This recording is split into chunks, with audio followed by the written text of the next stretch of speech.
I think that's cool. Sorry, I was just gonna say I think that's super cool, and that yeah, it's experimental, but as we like get closer and closer, we should think about where that stuff lives in the idea. Because like I feel like if we have all of these sample queries and stuff, it's going to clutter up topics. So maybe we want to have a reference to a sample queries file for a given topics or something like that, so that we can make sure that our code organization is nice and clean. Yeah, and just like structure to them, probably. Like we probably want, like open close on them and a good navigation experience, stuff like that. Yeah. It's a great flag. Also, just to add context to this, Snowflake yesterday when we met with them was mentioning that the semantic model that they currently use to power their own text to SQL is really challenging for people to go build in, and so that we have all these helpers like in the UI for people to easily be able to add that context and make AI more usable is super powerful for them. Okay, cool. I figured out the error was actually I'm using old data, so there's nothing in 2025. So if I just go Blobby, show me revenue, this should now give me, all the revenue that we have in our order sales price. The tables, as I said, are not that great. Try to add filters. Really want to be able to have a PNG or PDF show up in here would be awesome. Let's do one more. Blobby, show me revenue by category, something like that. Hopefully this gives us what a larger table looks like, where it's just code blocks all over the place. Yeah, it pivoted. So yeah, this is where we want to think about how to better format this. But Blobby's live in Slack. Can we turn this on internally? Like how close are we to reality on this? I could share the code that I built with it. It's super easy. Yeah, Peter, I can You work heard with me you on. earlier.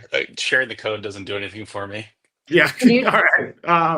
I can work with you on getting But that. I think you have to with the AI query. You can turn it on for just specific topics, so we can try it, test it out. Yeah. Let's just turn it on for opportunities in GitHub, and I think we're in great shape.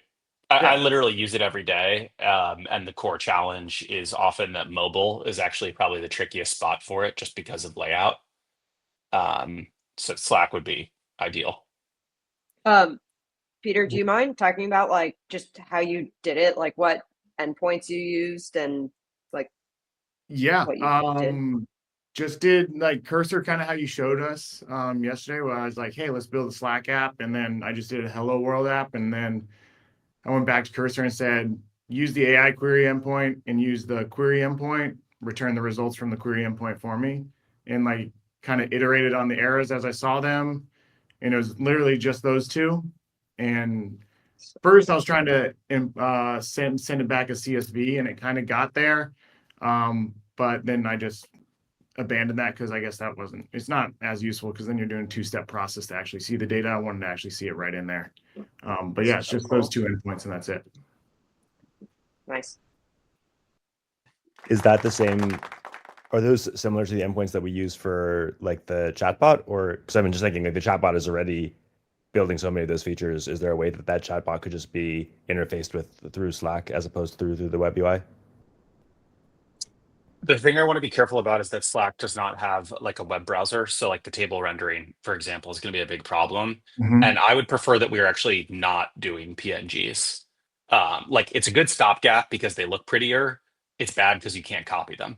So if we're going to build this, we should just make something that's a native table and figure out how to do it in Slack. And maybe we can go vibe code it or whatever, but we want it to be in line for sure.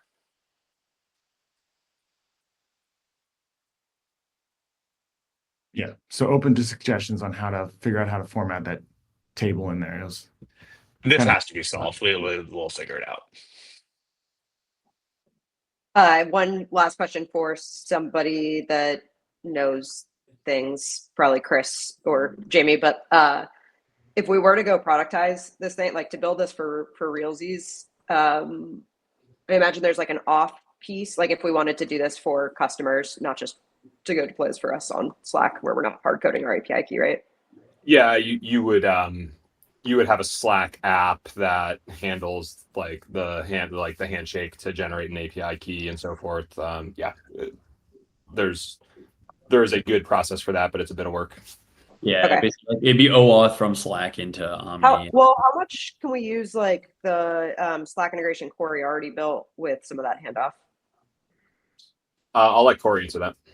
can take We it don't offline. have any sort of like interaction from Slack back to Omni. Yeah, I think it's a different kind of app when you are Yeah. actually like a bot. Okay. Maybe a little bit that we could share, but I think there's a lot of different stuff. Cool. Thanks. For what it's worth, like we have more and more of these asks now with like the more AI stuff that we're showing off, and so this is obviously exciting internally, but also really exciting for the pre-sales team, just because we get asked this, as we're demoing more AI stuff. So this is super timely.